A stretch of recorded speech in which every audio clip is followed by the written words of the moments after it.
for the early voting locations, should I choose to vote by mail, I can drop off my vote by mail ballot at any early voting location, correct? Yes, that's correct. So on October 1st, we are going to be mailing over 530,000 vote by mail ballots out, Wow. which is historic by all accounts. And we still will have about 24 days of requests coming in.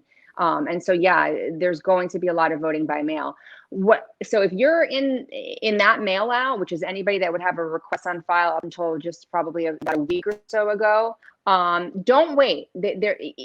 Just get your ballot, vote it, and get it in the mail. It gives you plenty of time to get it back. You can track it, the status of it on our website. So there should be no question marks whatsoever about whether we received your ballot or whether or not it was counted. But then, so I don't want people to fear the post office. We have a great relationship with them. They get us our mail quickly and vice versa.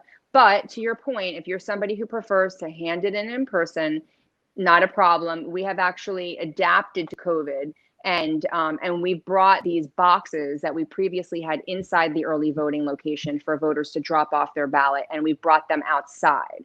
And so the beauty now is you can just drive up, not even get out of your car, and hand your ballot to our ballot box coordinator at any one of the early voting sites. So that's certainly an option for you.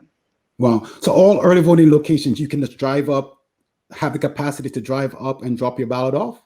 Yes. Yep. We did it in the primary. It worked quite well. And yes, we'll be doing that again in November. So you just, you pull in and you'll be directed to that ballot drop off box and drop it in.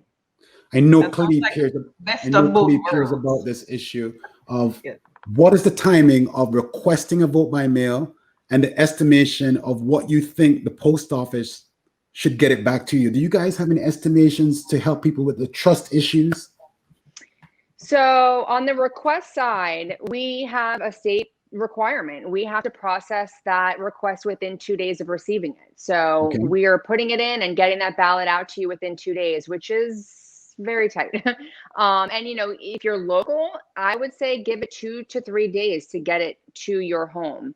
And then, again, quickly vote it as quick as possible. Do your research and get it back to us. And, it's usually within 2 to 3 days, but, I don't want to give any I never, not just because of the narrative now, but I have never told people to count on 2 to 3 days. Usually my messaging is if it's the Friday before the election and you still have not put your ballot in the mail, don't chance it. Hand it to us directly, right? Bring it to an early voting site, bring it to my office. You're cutting it too close at that point. Great advice.